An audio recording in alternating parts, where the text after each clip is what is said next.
Bonjour et bienvenue pour une nouvelle émission sur le plateau télé de Village Semences. N'oubliez pas, vous pouvez suivre nos émissions en direct sur YouTube Village Semences et poser vos questions sur les réseaux sociaux Twitter @Village Semences. Aujourd'hui, nous allons mettre la communauté européenne à l'honneur et nous allons parler de la politique agricole commune. En quoi a-t-elle un lien avec l'environnement? Pour en parler, j'ai le plaisir de recevoir Pierre Bascou. Bonjour, vous êtes directeur de la durabilité à la DG Agri. Alors, en quoi la politique agricole commune a-t-elle une dimension environnementale? On ne le sait pas toujours. Bonjour.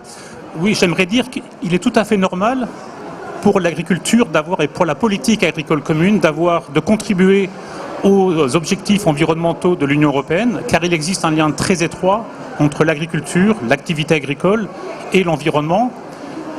Les ressources naturelles, que ce soit le sol, que ce soit l'eau, la biodiversité ou l'air, représentent l'outil de travail des agriculteurs.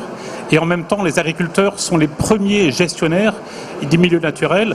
Donc il est très important, je dirais même qu'il est fondamental, que le secteur agricole joue un rôle clé dans la lutte contre la dégradation des ressources naturelles telle qu'on peut l'observer dans certaines régions et dans le maintien des paysages. Alors c'est un enjeu environnemental, mais c'est également un enjeu de sécurité alimentaire. La sécurité alimentaire, c'est l'objectif numéro 1 de la PAC. Si on veut garantir la sécurité alimentaire de l'Union européenne à moyen terme, il est important de remédier aux problèmes de dégradation des ressources naturelles afin de protéger le potentiel de production de l'Union européenne. Et enfin, c'est également un enjeu sociétal. On le voit bien dans les médias, dans la société civile. Il y a une demande forte de la société, des citoyens européens, pour une alimentation produite avec des méthodes beaucoup plus durables. Donc il est important que le secteur agricole également change parfois radicalement ou change de façon plus graduelle ses méthodes de production. Et si vous le permettez, un dernier point, c'est le changement climatique. C'est, je dirais, un des défis, sinon le défi majeur auquel le secteur agricole sera confronté à moyen terme. Il faut absolument qu'on puisse aider le secteur agricole à mieux s'adapter à ce changement climatique, les températures élevées, les profils de précipitations qui changent, les événements climatiques extrêmes de plus en plus fréquents. Il faudra également aider le secteur agricole à réduire la contribution du secteur aux émissions de gaz à effet de serre et également à séquestrer le carbone dans les sols. Et enfin, un élément majeur que la Commission essaie de pousser, c'est également de mieux contribuer à la décarbonisation de la société en promouvant des produits à partir d'énergies renouvelables, donc de la biomasse, en remplacement, en substitution de produits avec des énergies fossiles. On le voit bien, tout ça c'est un constat majeur aujourd'hui au niveau de la Commission européenne, mais vous avez, au-delà de ce constat, vous avez déjà mené un grand nombre d'initiatives et d'actions. Est-ce que vous pouvez nous rappeler justement tous ces travaux ? Oui, depuis environ une vingtaine d'années, la politique agricole a cherché à intégrer cette dimension environnementale dans ses objectifs, mais également dans ses outils. Elle fait ça, je dirais, à partir de deux piliers, de deux volets. Le premier, c'est qu'elle lie une grande partie des aides publiques octroyées à travers la politique agricole au respect de la réglementation principalement environnementale, tout ce qui a trait à la protection de l'eau, donc c'est la directive nitrate par exemple, tout ce qui a trait à la protection de la faune et de la flore sauvage, la protection des oiseaux, donc c'est la directive Natura 2000. On lie également l'octroi des aides publiques au respect de certaines pratiques agricoles que l'on considère comme bénéfiques pour l'environnement et le climat. C'est par exemple la mise en place de bandes tampons le long des cours d'eau pour protéger la qualité de l'eau. C'est par exemple l'imposition d'une couverture hivernale des sols afin d'éviter l'érosion des sols. C'est également la protection de certains éléments du paysage pour protéger la biodiversité. Donc ça, c'est le volet, je dirais, réglementaire.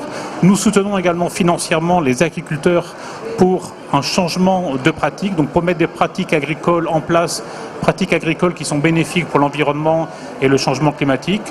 Je pourrais parler donc et citer le soutien à l'agriculture biologique, on pourrait citer le soutien donc au reboisement des terres, on pourrait citer le soutien à la préservation des prairies naturelles.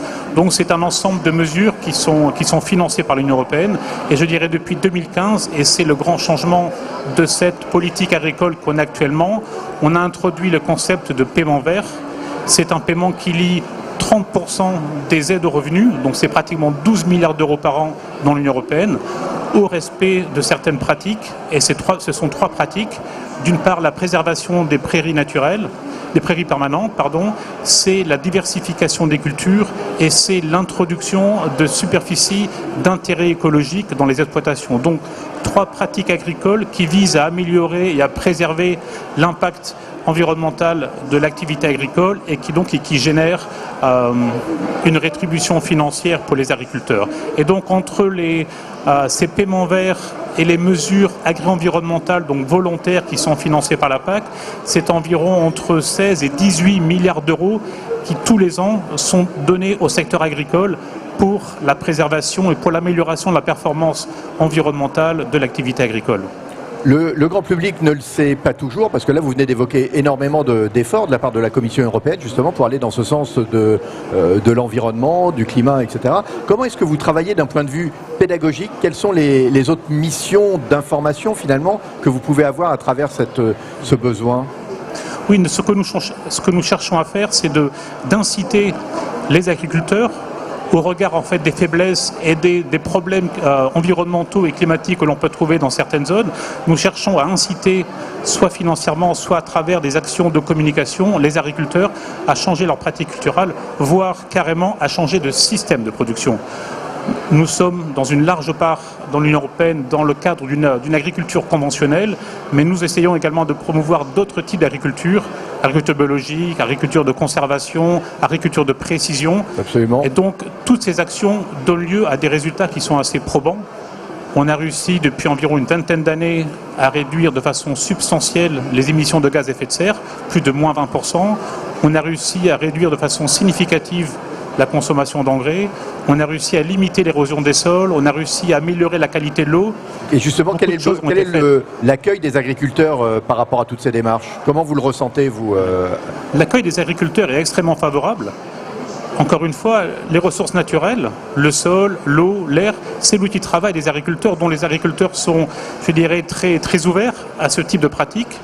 Mais il faut être clair, pour un agriculteur, la durabilité environnementale est fondamentale parce que c'est ça qui va garantir sa viabilité à long terme, mais la durabilité économique est également importante. Donc il y a un équilibre à trouver entre ces efforts à faire par le monde agricole et également la nécessité de générer un revenu suffisant pour assurer la viabilité des exploitations. Mais on sent bien actuellement, on le sent depuis une vingtaine d'années, mais je pense qu'on est passé vraiment à la vitesse supérieure, on sent bien qu'il y a une préoccupation forte du secteur agricole par rapport à l'environnement et le changement climatique et une prise de conscience forte. Et nous voyons bien qu'il y a un grand nombre de démarches qui sont mises en place dans le secteur agricole, en France, mais également dans d'autres pays de l'Union européenne, pour vraiment remédier à ces difficultés liées à la pression, je dirais, agricole sur les ressources naturelles. Alors, on en a parlé dans le cadre d'autres émissions, c'est aussi l'opportunité de beaucoup d'innovation. Et ça, c'est assez exceptionnel et de nouveaux entrants justement sur le secteur. Il y a un troisième volet, c'est l'avenir. Alors, comment est-ce que vous préparez l'avenir justement au niveau de la Commission européenne? Quelles sont vos prochaines actions? Oui. Donc en fait, comme je l'ai dit, beaucoup de progrès ont été enregistrés en matière de qualité de l'eau, en matière de qualité des sols, en matière d'impact sur la biodiversité. Néanmoins, il faut être honnête, beaucoup reste à faire.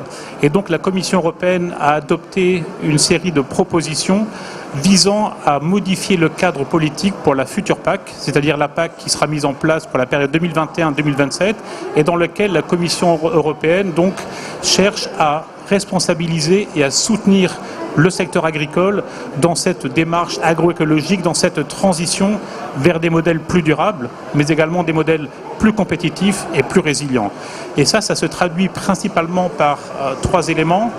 Le premier, c'est que la Commission européenne a proposé de modifier le système de soutien et d'octroi des aides publiques à travers une plus grande responsabilité, une plus grande flexibilité donnée aux États membres pour définir les aides, définir les montants, coller beaucoup plus à la réalité du terrain et aux besoins des agriculteurs. Aux spécificités locales, finalement. Voilà, c'est ça. Donc, jusqu'à maintenant, tout était décidé à partir de Bruxelles, tout était décidé à Bruxelles. Ce que nous voulons, vu la diversité des situations et la diversité des besoins, c'est de redonner de la marge de manœuvre aux États membres, voire aux régions, afin de coller beaucoup mieux aux besoins des agriculteurs. Donc en fait, on a une démarche qui est beaucoup plus, je dirais, qui sera beaucoup plus efficace et qui sera beaucoup plus cohérente avec la législation environnementale, la législation énergétique, la législation climat.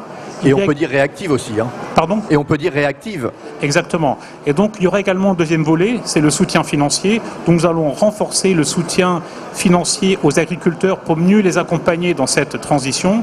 Et à cet égard, nous avons proposé d'introduire un nouvel instrument politique qui s'appelle l'éco-programme et qui vise, je dirais, à inciter financièrement encore plus les agriculteurs à aller vers cette démarche, je dirais, plus respectueuse de l'environnement et plus durable, à travers une mesure d'éco-programme qui permet de compenser non seulement les coûts de changement de pratiques culturelles et de systèmes de production, mais également de couvrir beaucoup mieux les risques encourus par ces changements.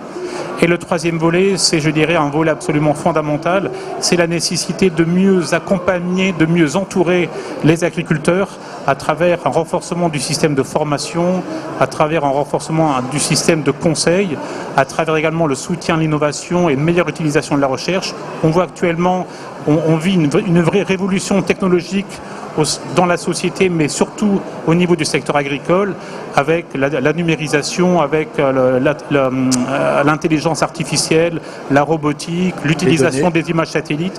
Et tous ces éléments sont absolument fondamentaux et nous voulons vraiment que les agriculteurs puissent en bénéficier au mieux, car à notre sens, cet accompagnement à travers la formation, l'utilisation des nouvelles technologies permettra aux agriculteurs d'être doublement performants économiquement, c'est fondamental, mais performant également en termes environnementaux. Écoutez, je pense que c'était particulièrement important de vous avoir en plateau pour ce message particulièrement optimiste. Il y a vraiment une direction qui est donnée. Je vous remercie et je pense que nos amis agriculteurs apprécieront aussi ces éléments. Je vous remercie. Merci. À très bientôt pour une nouvelle émission de Village Semence.